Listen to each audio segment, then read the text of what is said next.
All your favorite wrestling shows rolled into one.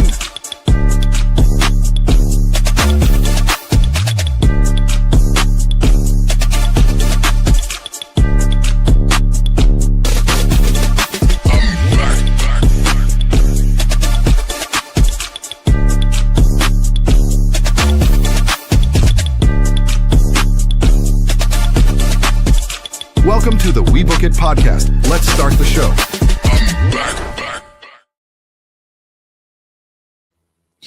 Yes, sir. Yes, sir. Yes, sir. Welcome in, everybody, to another episode of the SmackDown Lowdown, Hoedown, Modown, Toedown, Whoa Now, Flow Now, Whip it up and down, flip it up and down, bring it up and down, slap it up and down. I am your host, Virgil. Thanks so much, guys, for tuning in to the SmackDown Lowdown this week. And yeah, man, like I said, we're excited to have you guys. This is the go home show before the Night of Champions, which will take place in in Saudi. So like I said, we are absolutely looking forward to that, where we will crown a brand new king of the ring and a brand new queen of the ring and set us on the crash course to SummerSlam. That's right, SummerSlam, that will take place my birthday weekend in Minnesota. Cannot wait for that. Our very own Teddy Long will be at SummerSlam for those events. So definitely want to be excited about that. Looking forward to those. Now, anyways, let's get down to business. So we are still at the O2 Arena. If I'm not mistaken, we are in London. And like I said, our very own SmackDown crew is there for the go home show, and it opens up with none other than that man, Trick Williams. That's right, Trick Williams opens up the show. Him and Ricky Saints, obviously these two have the United States Championship match on the Night of Champions card. Shout out to them, kudos to them. Two young guys, two young studs. Both of these guys last year were wrestling in NXT, and now these guys are going to be wrestling on the main card for the United States Championship. And like I said, bringing relevance to that title. I'm so excited for both of them. I do think that Trick Williams is going to retain the championship. Now, again, remember, this all started with the slap, and I mean, he backhanded the hell out of Ricky Saints. It was like a pimp slap for real. Like, he got his ass. But like I said, obviously that is what's leading to this. Do not forget, Melo is also a part of this too. I do expect there to be a triple threat for the United States Championship, which probably will see Melo win the title. If I had to guess, at SummerSlam. Which, like I said, I mean, for Trick Williams, he's had a lot going on. Before, he was the face of TNA as well as the face of NXT at the same time, then getting the call up to the SmackDown roster, debuting on there, immediately skyrocketing to winning the United States Championship, to then turning around and getting married, and now he's going to be defending that championship. Just a lot of great things going on for Trick Williams. He was somebody that I circled around in NXT when he was Melo's bag boy. You know, like I said, his cheerleader, his mouthpiece for the most part. And now, you know, he has surpassed Melo in some senses and is more valued by the company than Carmelo Hayes, which is crazy to think, because Carmelo Hayes was the man in NXT. Now, with that being said, we move on to the next. Tama Tonga and Tala Tonga actually leave Solo Sikoa. That also happened. Obviously, Solo has been going through it with this whole bloodline situation. Roman Reigns beckoning for him to come back home. Solo Sikoa gets left by Tama and Tala. I guess the MFTs are no more, which isn't a bad thing. Like I said, it could actually be a very good thing for both of them, especially if they're going to be going after those WWE Tag Team Championships. They could very well join Shinsuke Nakamura. I wouldn't hate that either. Next up, we have the AAA Cruiserweight Championships. It's Rey Fenix versus Nathan Frazer. That match was stellar. I love AAA's belts being defended on WWE television. This was none the worse. Rey Fenix is the champ, and he does defeat Nathan Frazer to retain his title. Then we have the Roar Raiders challenge Damian Priest and R-Truth for a WWE Tag Team title match. And again, this is another thing I don't hate. War Raiders are reinventing themselves. They are currently your AAA tag team champions. And then they move on from there, and now they want to be double champs. They want to be the WWE SmackDown tag team champions too. And I'm here for it. I'm here for it. WWE has long talked about how they feel like they're failing the SmackDown tag division. And I would agree with them. I would agree with them wholeheartedly on that. Like I said, you have a lot of people that feel like they could be doing more with the tag team division. I remember the beginning of 2025, I thought the SmackDown tag team division was head and shoulders better than Raw. Head and shoulders better than Raw. You had so many good teams on SmackDown, and you basically released a lot of them. And now you have nothing. So now you have to build from the ground up. You got to get competitors for Damian Priest, competitors for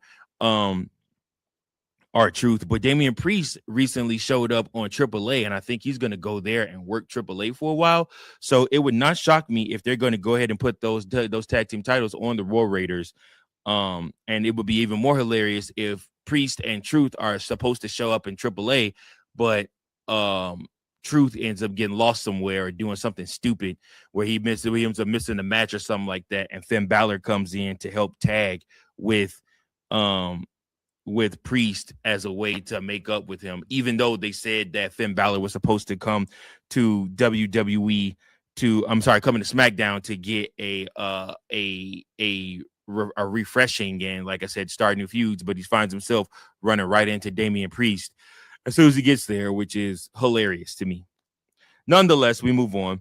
LA Knight then confronts Solo Sikoa. LA Knight was helped by Solo Sikoa to beat Big Jim on Monday night, and I know LA Knight does not want the help of Solo Sikoa. He doesn't trust Solo Sikoa. He doesn't trust anybody from the bloodline. He trusts Jimmy and Jay, and now he has to end up fighting them, which, I mean, like I said, is great for television, but also bad for their friendship. So he just doesn't trust any of them. They were in the fight together against the Vision, but now that, you know, the bloodline is back, it just doesn't make sense to him how they're trying, like Roman Reigns is really trying to strengthen his whole army and bring his whole army back. LA Knight is meanwhile trying to fight against it. So we'll see what happens. Paige will go on to defeat Jacy Jayne in this match. Jacy Jayne has been rumored, guys, I don't know if you know, has been rumored to be somebody that could find herself in the WWE women's title picture here real soon, with Jade moving down to take the U.S. title potentially from Tiffany Stratton. It's going to be interesting, very interesting to see what they end up deciding to do with Jacy Jayne. But the word on the street is she could be the one at SummerSlam to take that WWE Women's Championship away from Rhea Ripley. Rhea Ripley needs a heel to beat her. Again, she wins too much already, I think, but you know, it is what it is. Los Garza earlier in the night and for the last couple of weeks have been taunting Danhausen, upset with Danhausen because Danhausen took their human money and did something with it and spent it obviously to build his lab that he's been creating, where he shocked the Miz, where he shocked JD McDonough, where he's, you know, done all this crazy kooky stuff. But nonetheless, Los Garza wanted their money back, and obviously they weren't going to get their money back, so they were going to beat their money out of Danhausen. Danhausen ends up tagging with Matt Cardona, who is woo for having flashbacks to none other than Zack Ryder. But they defeat Los Garza in the match. The Miz and Kit Wilson help Danhausen and Matt Cardona win the match. Like I said, Miz is debuting a new gray streak in the middle of his hair from where he was electrocuted by Danhausen's machine. Very interested to see that. Like I said, it's almost like a Miz and Kit Wilson, some type of weird, like, I don't know, they're under some type of weird spell or something like that that's got them doing this, helping him. But after that, we go to Jade Cargill going up against Chelsea Green. Chelsea Green, who has done segments on TV, but hasn't really wrestled any matches in a while, is back on television, and she's going up against Jade Cargill. Jade obviously heading into her Women's United States Championship match with Tiffany Stratton, and now she is going to probably take that championship from her. So Jade will have won almost every championship. At least she had won every championship on the SmackDown side already. She would be a women's champion, the WWE champion. She would be the United States champion, and she's already been the tag team champion too. So, yeah, like I said, they really believe in Jade Cargill. Gave her a group, a faction, everything like that. They're putting all the bells and whistles on her. I don't know if it works yet, but we'll see what happens. And poor Chelsea Green, like I said, she cannot have Blake Monroe debut soon enough, to join in to a tag team with her. Like, please, like, especially with Lyra Valkyria and Bayley breaking up, you are going to need more women for the tag team titles. And I think those two will be perfectly fit together. Speaking of, Giulia did defeat Kiana James in a match. And then after the match, Kiana James was attacked by finally debuting Blake Monroe. We even had a segment on the Sunday Night Stunner talking about this. Like, man, what the hell is Blake Monroe and when is she ever going to debut? Anyways, Blake Monroe did debut. She attacked Giulia after the match. So we'll see what happens from there. She finally made her debut. And then the final segment, Cody Rhodes comes out, WWE champion. He has to talk everybody into the arena to they should watch Night of Champions as he is in a triple threat match with Sami Zayn and Gunther. Next thing you know, we have a plethora of superstars that come out, including Jey Uso giving out his warning shots. Bow! That's your warning shot.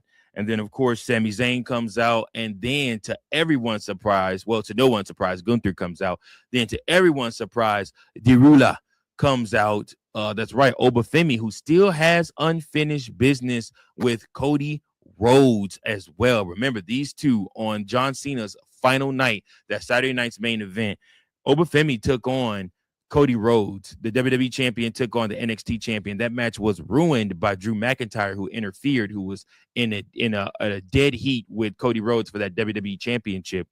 And literally, that they never ended up finishing what they started. So they do have some unfinished business.